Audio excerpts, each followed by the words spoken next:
We're back and coming to you this week from La Paz, Bolivia, where we've been looking at the United States' controversial role in Latin America. As U.S.-backed economic policies meet fierce resistance across the continent, America's free trading partners are a shrinking club.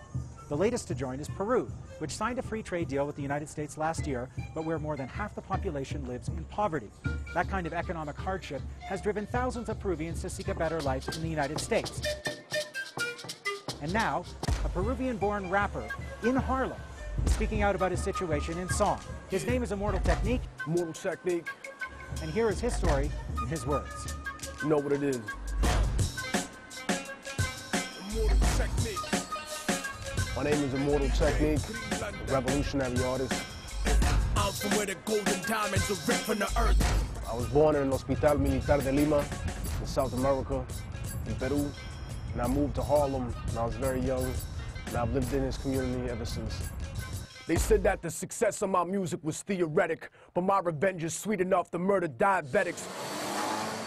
During the 70s and 80s, there was an influx of violence and a practical civil war that existed in Latin America based on two polarizing forces. Blacker than back in the days of the tar and feathering, a cancerous endocrine, the eagle-ass American. Authoritarian military dictatorships that were set up by the USA and communist insurgencies that were funded by Russia, or whether they were aided by China, or whether they were just peasant struggles. Percussion thumping like the Russian mafia over ya. So my father sees this violence, and he sees the rampant inflation that exists, the collapsing economy, and he decides that it's time to leave. Lock and load your gun where I'm from, the third world, son, to many places. Go to the so-called developing world, the third world, whatever people want to call it. The only way that we could be successful to the eyes of superpowers is if we privatize everything, you know? We'll sell you the water, we'll sell you the communications, the transportation industry, our diamond or oil. Everything that we have is now owned by you. And when people do things for you like that, they don't just control your resource, they control you as an individual.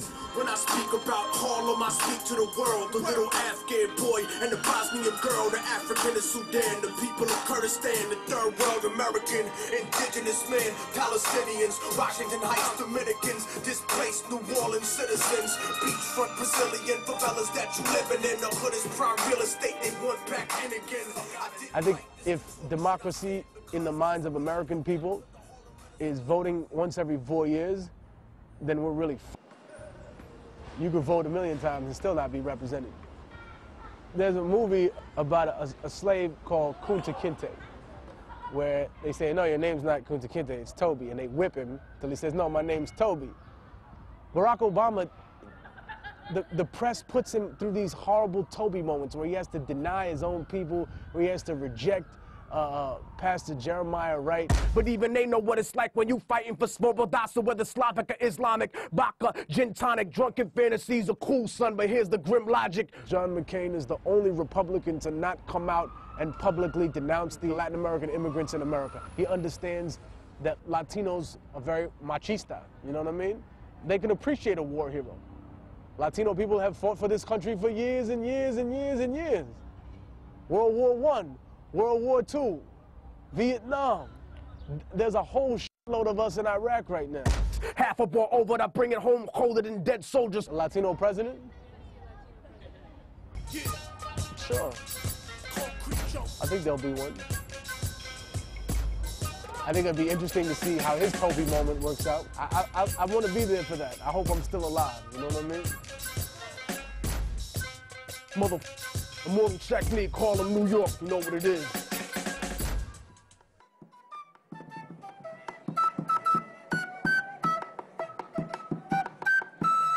Here in Bolivia, the Aymara Indians, who make up about 1/3 of the country's population, have a tradition of putting on red ponchos when they go on war footing. Today, there's still a group called the Ponchos Rojos. They're fiercely loyal to President Evo Morales, and they say they're ready to fight against any attempt to divide the country. Eugenio Rojas is the leader of the group. Here's his take on the situation today in Bolivia.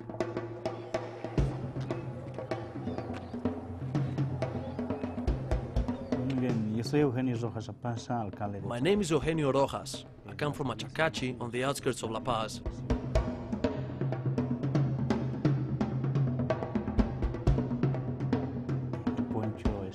The poncho is used to make important decisions, whether they're civic or whether they're personal. It can be worn as an act of protest or to help solve people's problems. It's a symbol that means you're a step above the rest. Why red? We don't really know why. It's always been red. For me, red means authority. Al presidente lo insultan un indio ignorante. In some places they call us ignorant. In Sucre, for example, they call us llamas, which is a huge insult for us. They consider us animals. They say we can't read, we can't write, we can't understand.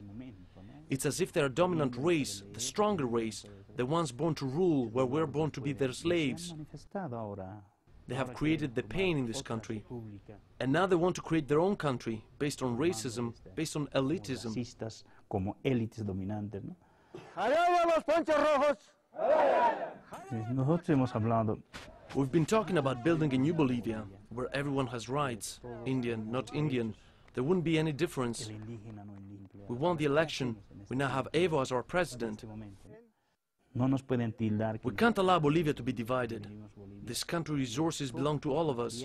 We'll use our own tactics and we'll never get tired. The Americans have always intervened in this part of the world. They have a lot of experience supporting military regimes. Right now, I don't think they have a lot of leverage to tell us what to do. Their authority has been undermined. So it's not their place to say anything about what's happening in Santa Cruz, but there's so much wealth there. Where does it come from? It comes with the support of the United States. If the US wants to collaborate to help the poverty situation here or to stop the drug trade without condition, that's fine, so long as there aren't any conditions.